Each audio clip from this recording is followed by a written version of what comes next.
Bonjour à tous, Thomas il est passé pour la première fois sous les 1 minute 30 au 100 mètres. Alors ok, c'était sur un 100 mètres sec. Ok, c'est aussi un jeune triathlète, il vient de s'y mettre, il vient de commencer, donc il vient vraiment de se mettre aussi à la natation. Donc forcément les progrès sont rapides.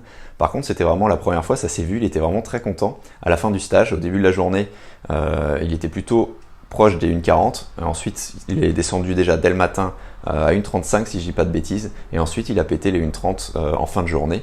Donc après avoir appuyé en fait sur les points techniques vraiment de base, vous allez pouvoir voir que si toi tu commences le triathlon, que tu as plus de 40 ans, plus de 50 ans, généralement c'est vraiment les points sur lesquels j'appuie directement le plus car c'est vraiment ce qui manque à chaque fois le plus au début. Donc Thomas il a juste entre guillemets la chance d'être plus jeune, donc forcément il part déjà d'un peu moins loin en termes de mobilité déjà sur les épaules, sur le haut du corps. Mais je suis sûr que cette vidéo va pouvoir t'aider, t'inspirer. Et je sais que Thomas, en tout cas, il va pouvoir descendre très très vite. Il va continuer de descendre sous les 1,20, sous les 1,15. Il va juste falloir qu'il répète pendant plusieurs semaines, plusieurs mois, plusieurs années pour tenir ça sur ces distances, sur un Ironman, sur le 73 qu'il a fait il y a peu de temps au Sable d'Olonne. Donc je te laisse découvrir tout de suite la vidéo et je te dis à bientôt. Salut Thomas, alors première chose à faire, ça va être de t'aligner un peu mieux, comme on a fait au stage, on a commencé par l'alignement, là c'est exactement le même principe. Tu as le regard ici, on va chercher à mettre le regard là, donc de mettre la nuque à plat, le bonnet va se retrouver dans l'eau. Et surtout, hop, si je reviens un petit peu là en arrière, donc là tu as inspiré, mais tu vois là qu'il y a une légère cambrure, c'est pas gênant. Par contre là, on voit vraiment que tu redresses le haut du corps, donc c'est sûrement dû à ce regard, donc peut-être que ça va se réaligner tout seul, mais l'idée ça va être de réaligner ça avec vraiment le reste du corps, donc d'immerger en fait cette partie-là en mettant la nuque à plat, de manière à être beaucoup plus à l'horizontale, d'accord? À vraiment être parallèle à la surface de l'eau pour tout simplement limiter les résistances à l'avancement. Donc dès que tu pousses sur les murs, en fait, faut chercher sur les glissés à te placer de cette manière-là, les bras en flèche, et après il suffit de garder en fait ce placement-là sur plusieurs mouvements, en respirant tous les 5, 6, 7, tout en expirant, de manière en fait à fixer cette position-là dans ton esprit, répéter, répéter, répéter.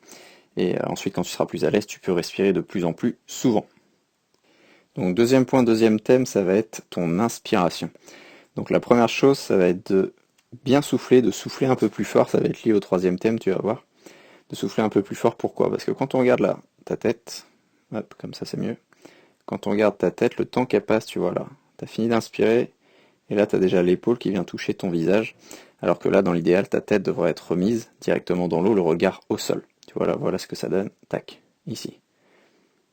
Donc là, tu vas chercher à expirer un peu plus fort sur la fin de ton mouvement, de manière à inspirer plus rapidement. D'accord? L'expi est active, et donc l'inspiration derrière sera automatique, un peu comme un appel d'air, ce qui fait que ça devrait te faire inspirer plus rapidement. Donc on va agir là-dessus. Hein. Cherche pas à vouloir remettre ta tête plus vite, ça va juste ramener ton bras plus vite, tu auras la même coordination, ça va presque rien changer.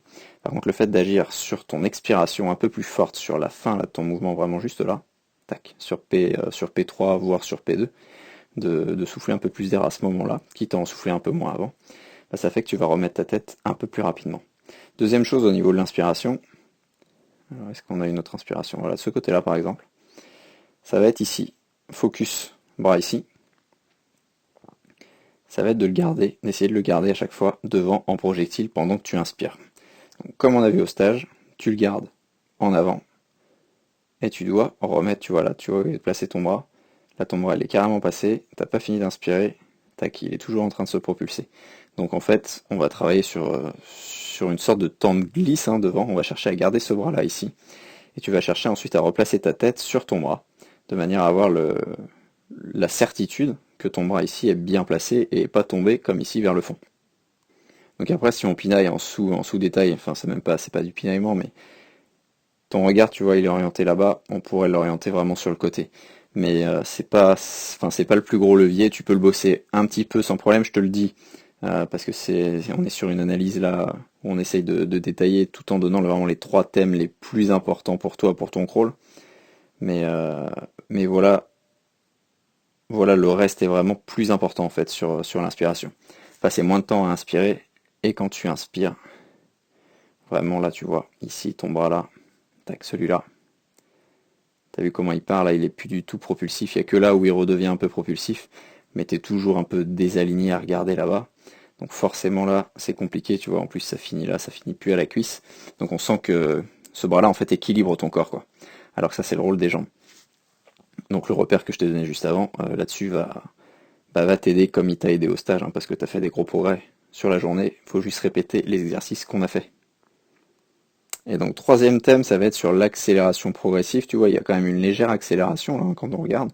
Quand on regarde ton mouvement, il commence plus doucement, il finit un peu plus vite. Mais on va vraiment chercher à avoir un plus gros différentiel. D'accord? On va vraiment chercher à prendre le temps sur le début. Donc là, c'est sur l'inspiration, ça fausse le truc. Ici. À partir du moment où ça devient propulsif, là par ici, tu vas chercher à souffler un petit peu. Vraiment à souffler plus fort à partir du moment où tu as la main, le coude qui passe en même temps, parce que là il passe vraiment en même temps sur P2, au niveau de ton épaule, pour finir vraiment ensuite, expiration forte, boum, et à bien toucher ta cuisse. Parce que là si je reviens, enfin on va continuer, hop, après je vais revenir sur la vue de haut, va vraiment falloir que tu cherches à bien toucher là, bam, à bien toucher ta cuisse. Tu vois là ton bras est déjà plié quand il se dégage. Attention à bien finir ton mouvement. Donc ça va être lié, cette rythmique-là, on va vraiment la lier au roulis des épaules pour que tu sois plus à l'aise, que tu engages vraiment beaucoup plus. Donc avec l'exercice de la paume magique, comme on a vu, si on revient sur la vue de haut, tu vois là tu as vraiment moyen, là tu vas me dire que ton roulis il est ok, mais quand on regarde, là tu regardes ici, là ça tourne vraiment beaucoup quand tu inspires, ok, mais on va vraiment chercher le roulis, pas le roulis juste de haut en bas. On va vraiment chercher ce roulis ici qui permet d'amener ton épaule au niveau de ton visage. Donc là t'inspires, c'est pas le bon mouvement encore une fois. Tac. Là t'inspires pas. L'idée c'est que ton bras il reste pas juste ici, qu'il revienne ici, un peu plus sur le côté. Plus t'engages, plus ça va faire ça. Et surtout, ça te donne le temps ici de bien toucher ta cuisse. Ça va être super important. Donc de pas nager en fait avec le bras sur le côté ici, le bras sur le côté ici, qui fait qu'on nage en étoile de mer et du coup on limite un peu la rotation, on limite l'amplitude au niveau de tes épaules, la libération en fait de tes épaules. Là tu le vois très bien en fait de ce côté-là. Regarde, on dirait que, c'est ce qu'on dit, nager avec des oursins sous les bras. Tu vois, tes bras passent vraiment ici sur le côté. Tout ça c'est un problème entre guillemets, enfin, c'est un problème, pas entre guillemets d'ailleurs, d'engagement de tes épaules. Donc là t'inspires, donc forcément tu t'équilibres là, comme j'ai dit tout à l'heure. Donc va vraiment falloir chercher ici, tac. Là, tu as l'épaule qui est là. Chercher à engager avec la paume magique et ton épaule va revenir ici, vers l'intérieur de ton corps, de manière à aller chercher plus loin. Et ça, associé à la rythmique, tu vas voir que ça marche vraiment très bien. Ça va augmenter ton temps de glisse. Et en expirant, en soufflant plus fort sur la fin du mouvement, ça va augmenter ta propulsion. Donc ça va te permettre d'avoir un temps de glisse aussi plus important. Les deux vont s'alimenter en même temps. Si vous aussi voulez recevoir mes conseils par mail comme des milliers de triathlètes, je vous mets le lien dans la description. Je vous mets en bonus également une vidéo sur un exercice que j'appelle la paume magique qui va vraiment en fait vous aider dans tout votre crawl, aussi bien sur la baisse des résistances que sur votre catch, qu'également sur augmenter l'amplitude vraiment de votre trajet sous-marin, donc qui va vraiment en fait se répercuter sur aussi bien le corps projectile que le corps propulseur.